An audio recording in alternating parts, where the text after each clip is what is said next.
Well, folks, here we are, the conclusion of the 2021 PDGA Professional Disc Golf World Championships presented by Grip 6 Belts.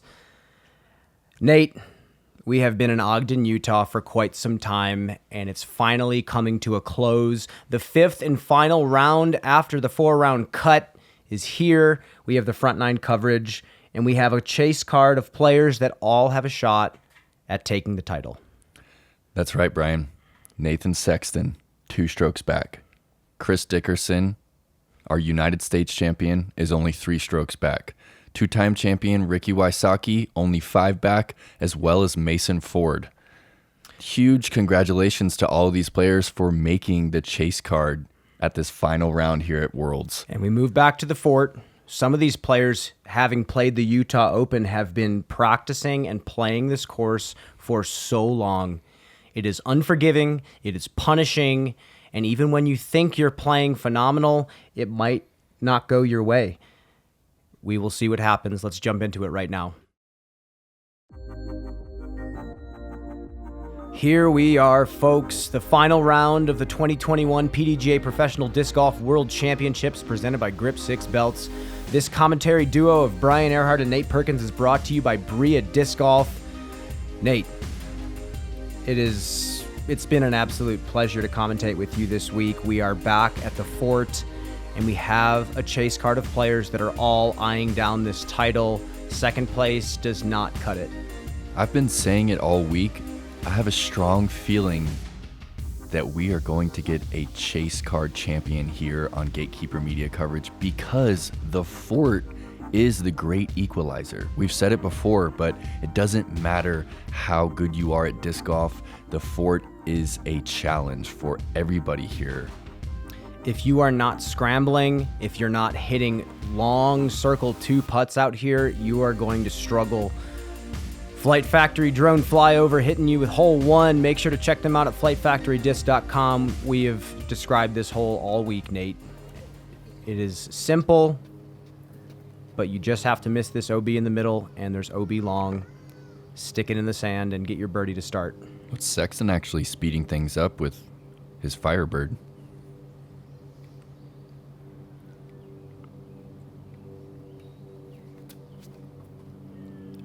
And he's going inside flex.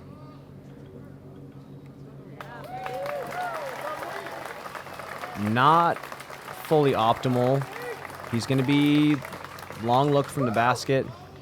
Chris is going to throw kind of that deadened hyzer with a putter. Or do you think he might be going? Oh. He could be going that Annie route that we saw Mason throw in round 4. This is P Model US. He is going left side. Look at this line. Yep. That is the start you want. Completely deliberate turnover. Pig from Ricky.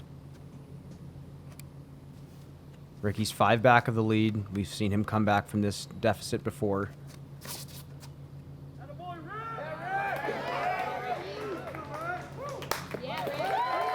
It's amazing. It's not ever really turned over.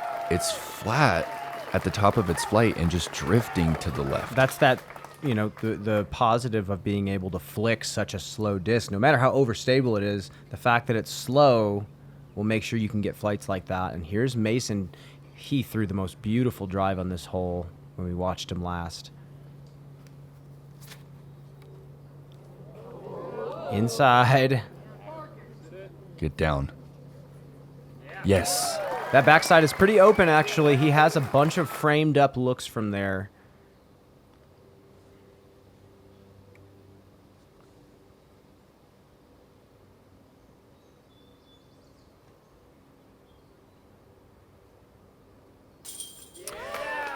That is the start you want.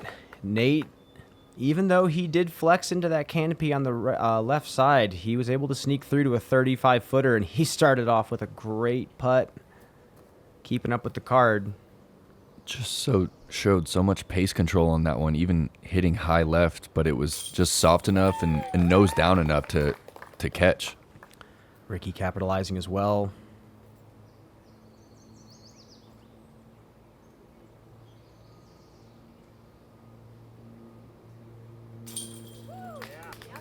Dickerson hasn't put together that scorching hot round yet, but I expect a lot from him coming into this round, Brian.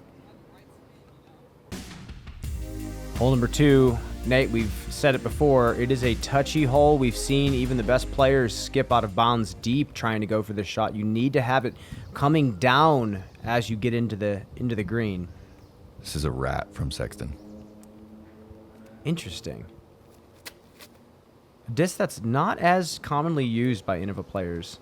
Hit those logs and bounce right. Almost a fatal reaction off those logs. Luckily, the middle of the disc instead of the outer edge hit them. He's going to be putting for birdie from there. Same disc for Dickerson, P Model US. Slight headwind. This looks fantastic. That is so pretty. It's exactly what you want. Hitting the backside of the octagon. Okay, this is an Invictus from Ricky, and he's taking this outside of those trees. I believe it's like an 11-speed overstable driver, kind of like think an so. 11-speed Firebird that they make.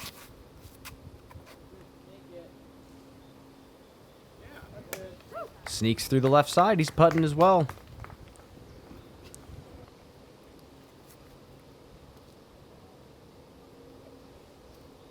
And I think if there was an 18-hole course of only this hole, I think Mason would shoot pretty well. He is really good at this putter shot. Just so smooth. Tilts the nose just ever so slightly.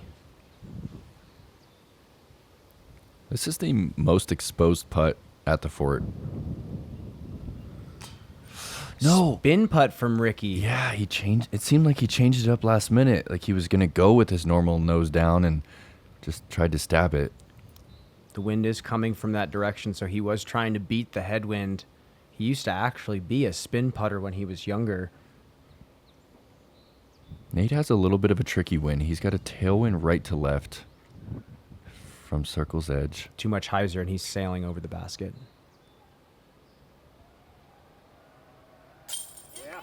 Nails it, 2 for 2.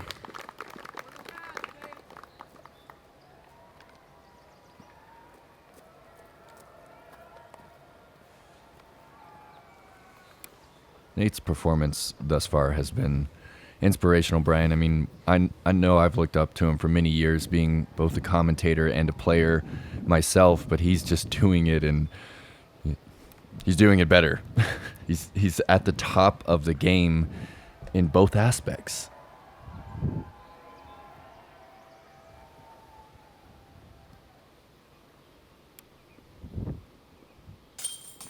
And I know he's spoken to you about how, the difficulties of doing both and how you make sacrifices as a player. And he's commentating late into the night and then coming out here and performing like this. It's really special. You know, it speaks to how he approaches the game as a player, too. He doesn't feel underprepared if he doesn't have as much time to prepare.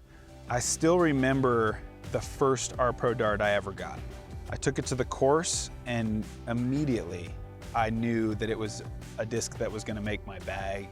It's just a disc that feels like it was made for my hands. It feels all I have to do is think about what I want it to do, and it just does it.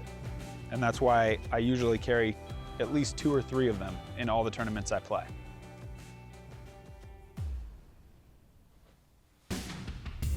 Hole number 3, 516 feet. Nate, we've been seeing this crosswind pretty much all week. Power righties are actually not having much problem crossing this water.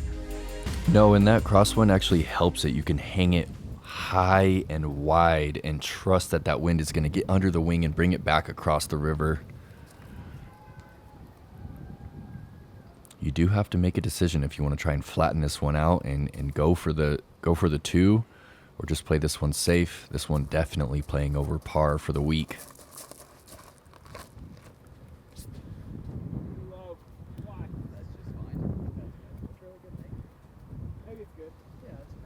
Yeah, you know, too low out of the hand, but like you said, the crosswind gave it that ever so slight lift, and he's putting for birdie from there. That was a destroyer from Nate. This is a D1 from Chris. Much different line. Chris is completely putting it up there to let the crosswind carry it. And I believe that actually is in a decent spot. Kind of a hard green to film from, especially with the players going wide. You can't really track the disc coming in. Mason displaying incredible power on top of technical skill this week. And look at this hyzer. Yeah, that's good. Rick loves it. Good shot. It's coming in backside. Yes. Oh, yes. You see the splash of dirt. He's going to be just on the edge of circle one, putting for birdie. What does the lefty do on this hole, Brian? You know, Nate, the lefty cries on this hole. This is on my list of holes that I hope to never play again. There's no way to really go on the right side. You have to go up the gut. And if you don't get enough turn on it, you are fading with the creek. So very challenging shot for all the lefties out there.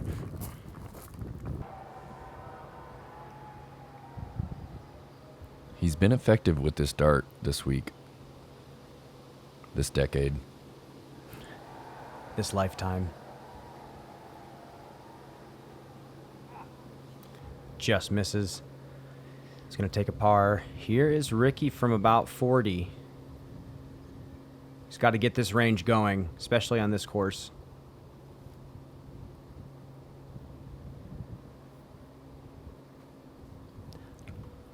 Air ball from Ricky. Don't see the right side miss very often at all. Normally it's either low or in the band. You wonder if he was actually trying to trust that crosswind.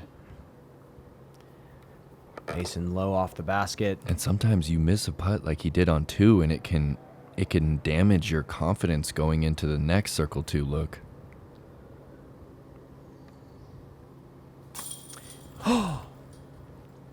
And a couple inches to right, bouncing out.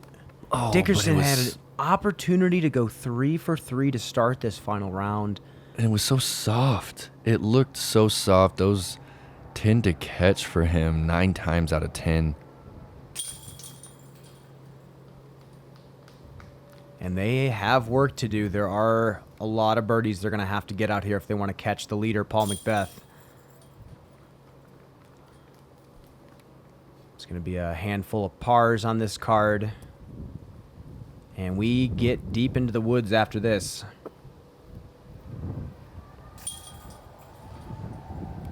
You hear the roar of the fans. 1,400 in attendance. Just beautiful for the sport of disc golf, and it's not stopping anytime soon. Hole 4, the single hardest hole on the course here. For the right-hand backhand, to match this fairway is just spectacular. We have, we have only seen 3 birdies on this hole through 2 rounds. Sexton is going orc here. I actually really like this shape. Yeah, he's trying to flip this up 320 feet down the fairway and get a little drift to the left. Hard hyzer out of the hand. Great shot.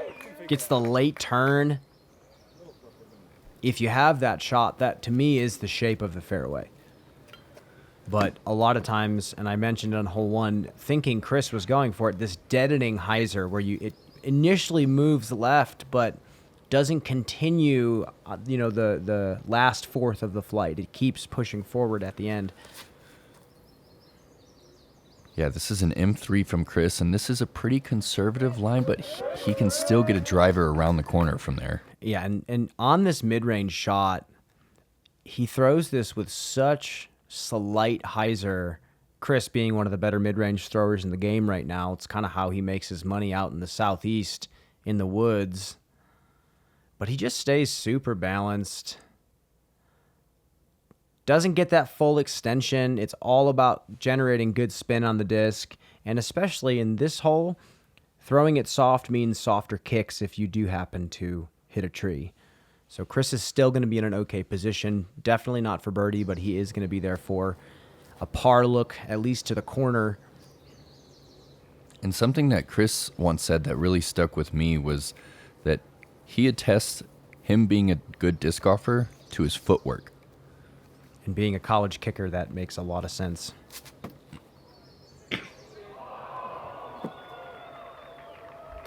Mason saws his off a little bit. Oh, and Ricky's going for the big forehand right here.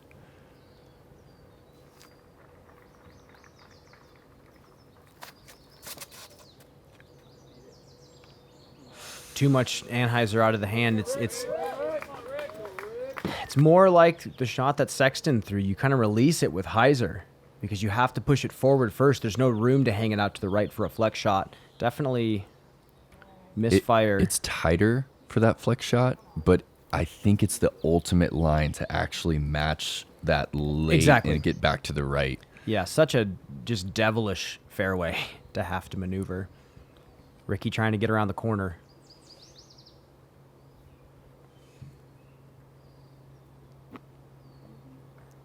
Oh, no. Last tree. And he's still not around the corner. He's going to battle for a 5 at this point. You need to at least get to the elbow in 2 shots.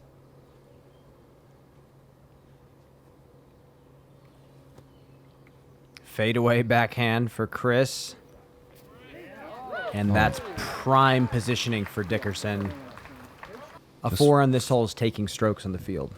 Just falling forward on that shot. It's amazing display of balance right there. Oh, no, and Sexton has a tough lie. He's just going to go Heiser. Yeah.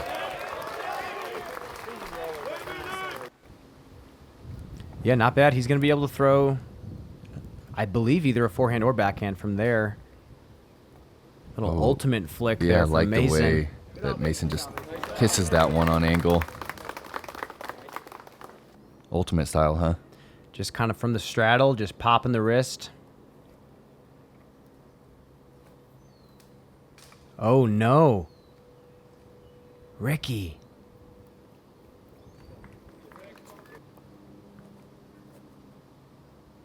The difficulty with this approach right here is the river is only 30 feet right. If you force something over and it gets back on Heiser too much, it can find the river, and you're likely not going to have a putt from down there either.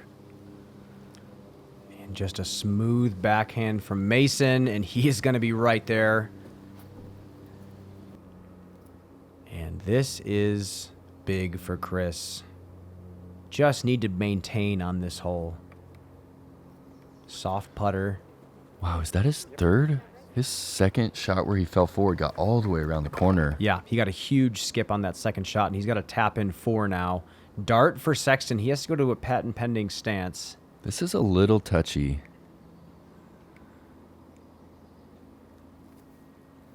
Again, his experience playing Ultimate at Oregon State benefits him so greatly on these shots because he's used to throwing from a patent pending stance, and he's used to isolating his wrist. That's going to be a tap in for him as well. Ricky with the bogey. He's got to put the pedal to the metal like right now. He's 5 strokes behind starting the round, and these first few holes are very crucial to the start of the round.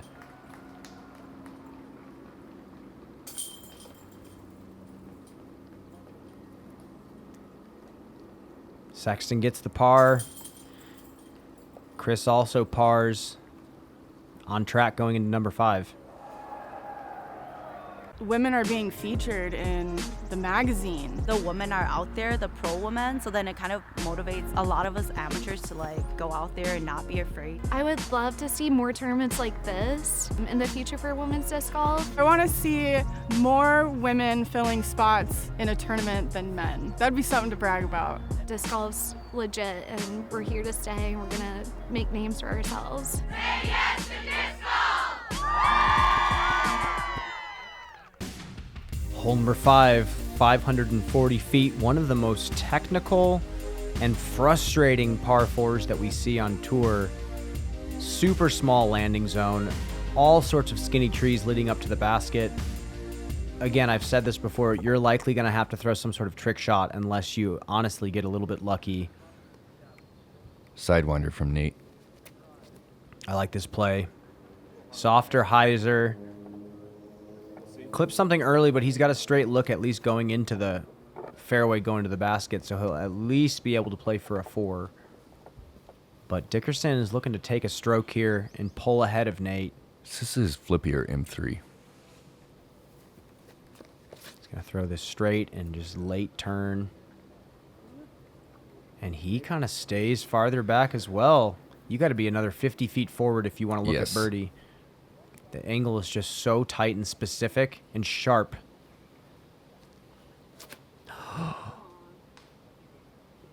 Okay. It might be one of the smallest landing zones I've ever seen for a par 4. You could be 10 feet away from the ideal spot and have no angle. Yeah, a lot of players really have no idea how to attack this. You're seeing putter, you're seeing, mid-range driver, you're seeing forehand, backhand. Ricky throws a perfect shot. It looks like down. That's exactly what you want. That is absolutely pure.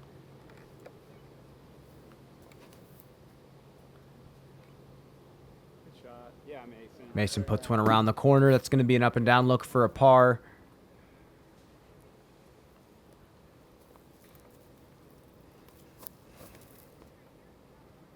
Oh, look how much angle. Oh, kicks One off to the tree. right side. And It was hyzering there back. is that path right there on the right side. So if he snuck all the way through, he might have an open look, but otherwise he might be wasting a stroke from in there.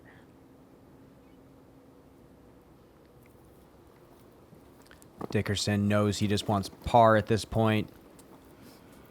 You know very quickly on this hole there's not a lot of risky play just because of how strange the shape is.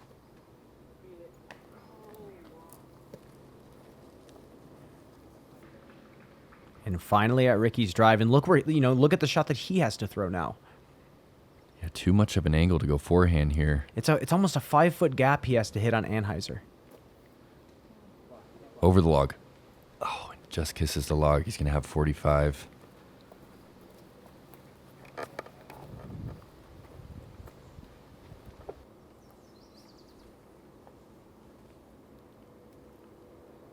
Parring 4 and 5 is totally fine and honestly coveted on this course. And that's going to do it for Chris. 7 feet from the basket. That's what you need to do. A lot of silly bogey strokes can come from these two holes. There's tension in the air for me on all of these shots. They mean so much right now because just as easily, the lead card can make the same mistakes. And as you see, Mason hits another one. And you can't get those strokes back.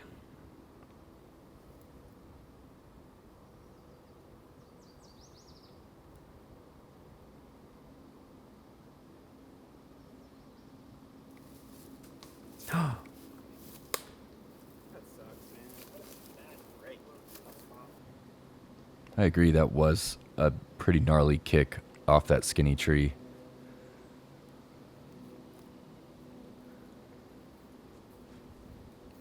And right there. There's the one-stroke swing on Dickerson. Mason's going to card a double.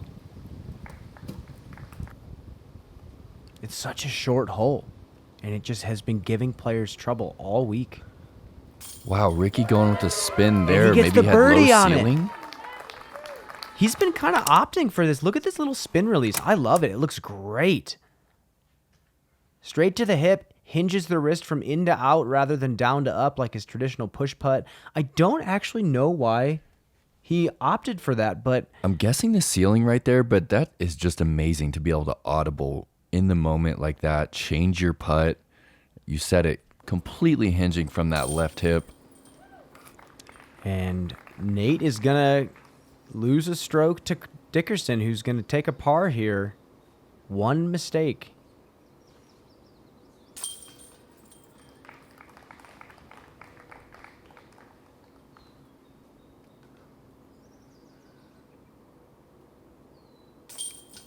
And there you go. They are in a tie for second place right now at 30 under par. Moving into number 6. Nate, we've been watching this hole all week. Another trick shot hole, I'd say, Brian. The most popular right-hand shot is an Anheuser over that bush that kind of matches the grade of the hill. But you do have to miss some late trees if you want to park this one. We've seen backhand over that tree, forehand. Ricky going with, a little tighter backhand. Look at this. Oh, and that was the shot, too. He had the angle, and those are the trees at 45 that you really need to get inside to slide up to this pin. Dickerson, M3 once again. He's so solid at these left to right shots with the mid-range. Yeah, tilts the nose even a little bit. That should flatten. It does. He's putting for birdie. That's the difference right there. Yep. Similar angles. Chris just missed those last couple trees. This is a technical forehand shot right here. He's trying to throw an ante just to the right of that bush, and it's going to disappear around the hill and start flexing back. Oh, he went a little. It's a little That was high early. and early. And I, really don't think there's much of a shot from there. Maybe a dart if he can spin one in.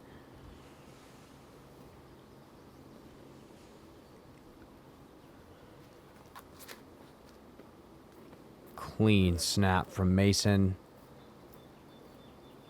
And he's going to be pin high, circle 2. It's a tricky little low ceiling putt.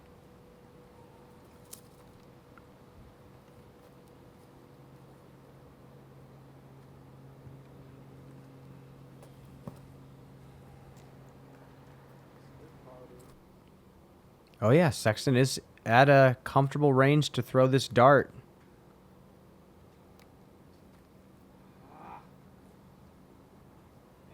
Doesn't capitalize, and that's going to be a par for him.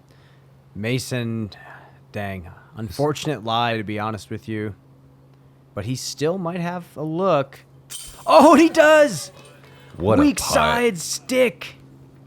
You could see he just had to fire that one. I mean, this ceiling is about the top band right there. And Chris gets a birdie and moves to 31 under par, sole second place. It's eerie. Final round of the World Championships, and the chase card doesn't have a gallery. That's right, Brian. We spoke about that during round 4, that it was actually not allowed for any of the spectators to follow anybody but the lead card or to spectate from some designated areas. We're still figuring things out, Oh, yeah. No, tons of infrastructural changes are about to happen in disc golf. The venues that are going to have to be chosen, because now we're proving, 1,400 spectator passes are sold out, and it's going to keep being like that. Number 7, 345 downhill. We're seeing some flex shots, some little flat to fade shots. Sometimes a hyzer flip comes out. It's just so tricky to get to this green behind these down trees. And if you're behind them, you have to go over or under. Here's Dickerson after the birdie on 6. A birdie on this would be some serious momentum for him. And he is in circle 2. A stable FX2 from Chris. I feel like the difficulty on this hole, Brian, is the way that the tee box is set up. It has this, you're up on this platform, and there are these barriers in front, and they're not that high, but it kind of gets in the head a little bit, and you kind of have to keep the disc higher across your chest as you you try watched this line. Mason completely keep his back foot on the ground. Instead of falling forward with his weight, you definitely have to watch your follow through on this shot. You kind of have to short arm it while hitting a gap on ante or flat. Ricky going flat. Even a little Anheuser out of the hand. If this stalls out, it could be really good. Again, just 2 straight. Just not pinpoint with these drives, and he's not even giving himself circle 2 looks on a lot of these. Big Germ Thunderbird here. Oh, that looks pure. No way. Over the And log, the under skip. the log. That's awesome. Perfect shot for Nate Sexton. That's exactly what he needs, especially with Dickerson being inside circle 2 with a pretty nice framed putt.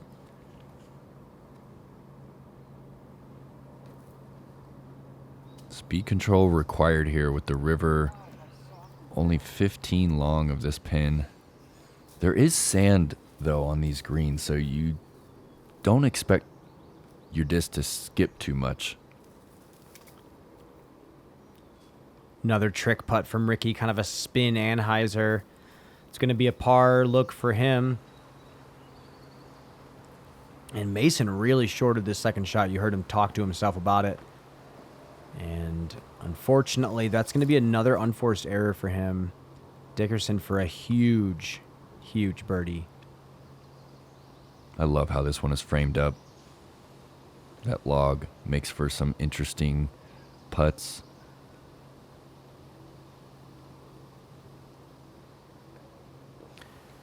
Couldn't capitalize on it. And Nate Sexton climbs back to second place with Dickerson after the birdie. Absolutely perfect shot with that Thunderbird. It's about as close as I've seen one this week. And there are just a handful of players. The lead card is going to start this round completely locked up. Paul's the only one really with the lead, but it's only a one-stroke lead.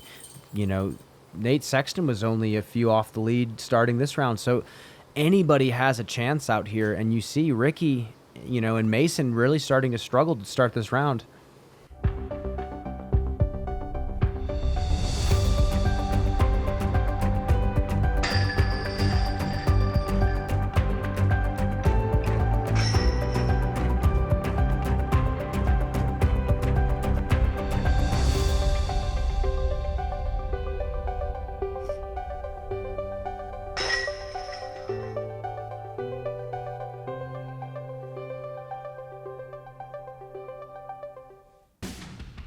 Hole 8, we've got an early gap and then a gap through this Y tree. Popular shot is the right-hand forehand elevated basket here. You can't go too straight on this one. There is out of bounds up on that hill. Sexton going Firebird.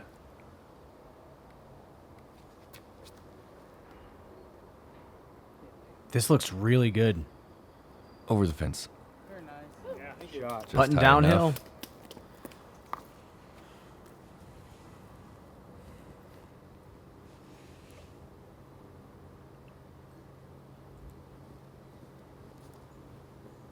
H1 for Chris. It's a very overstable disc. Oh, look at him swing it on that Annie. That is 15 feet from the basket. And being on that hill, he has more of a level putt now, especially with the basket being elevated.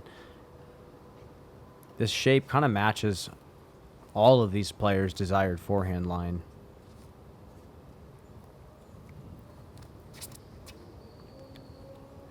That looks really good for Ricky. I love how a lot of these forehand shots, they like to start it from right to left. They like to start it on a little bit of Annie. It kind of makes the gap bigger.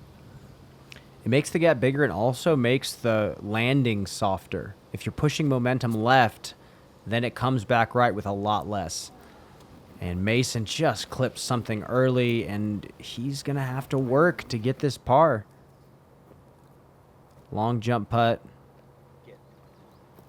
Luckily was far enough left of that early patch of trees that he didn't have to think too hard about it.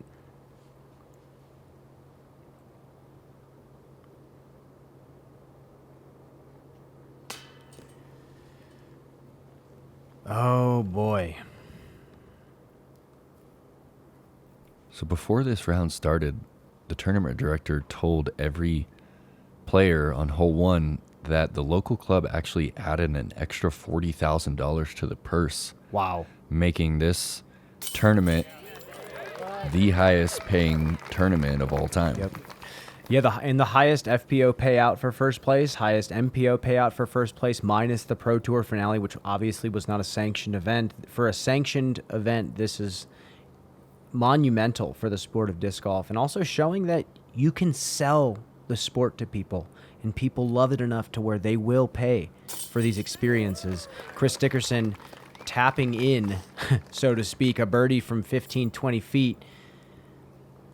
He is playing clean right now. And I think for the longest time, it was a common thought that you can't sell disc golf, that it has to be free, that everything is only worth witnessing if it's free. And now people are realizing that they want to see the players on these stages. They want to see these tournaments built out. Here we are at number 9, 778 feet. So many storylines already unfolding on this hole. We watched Paul Macbeth with an absolutely beautiful eagle. That Undertaker shot around the Mando And tree. we are seeing just incredible plays on this hole. But we've also seen some blunders on this hole as well. So Nate, I think, has the right idea with this slow flipping Orc sidearm.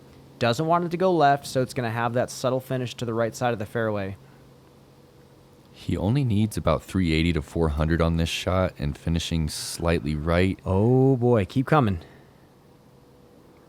It does. That's going to be just enough to get around the corner. He won't be able to throw a straight shot, so he won't be able to get that much distance. But still in position, I think, to get a birdie.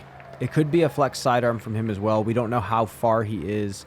Dickerson going with a more traditional late turn. FX2. Ooh, and he actually goes stable disc on the Anheuser that's flattening the whole way. He's right up there against the drop zone. Gonna have a straight look. We saw Ricky at the Utah Open absolutely get 150 feet around this corner.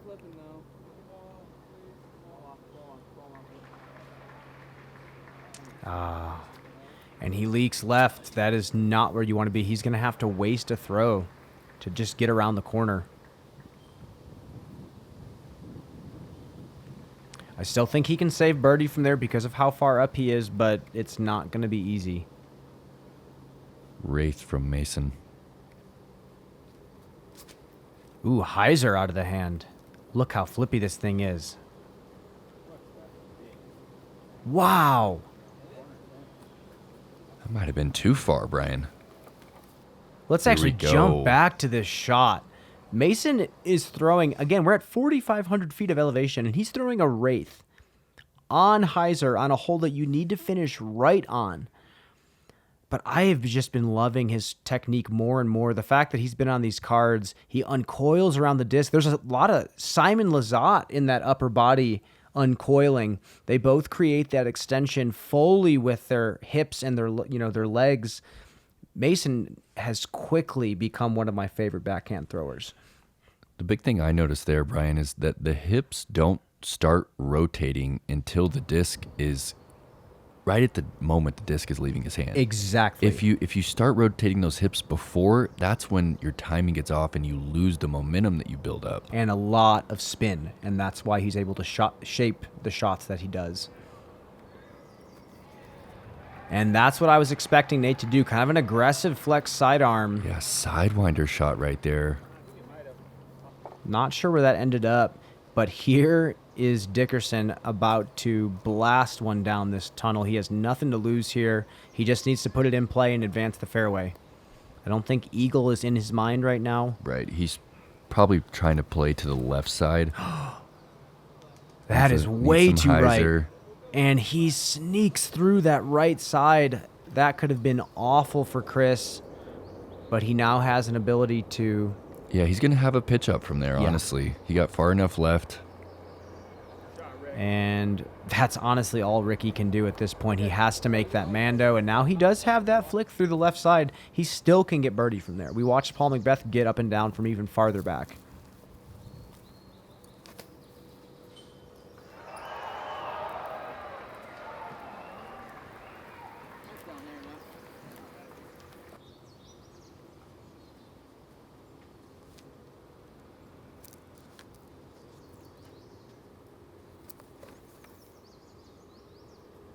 That's a good-looking sidearm initially. Beat the hill. Wow. He almost That- skips in for Eagle on that. Not too many people are hitting the Mando wall and then finding themselves in circle 1 2 shots later.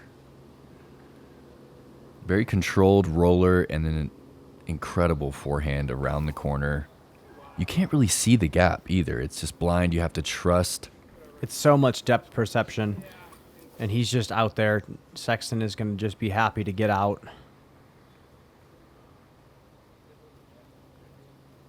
And I don't think that's far enough.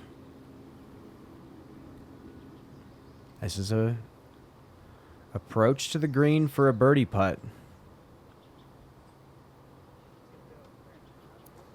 And it went.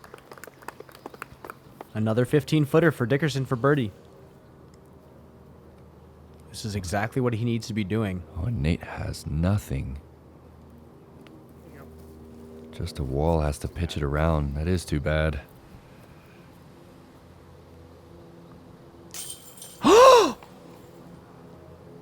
You have got to be kidding me.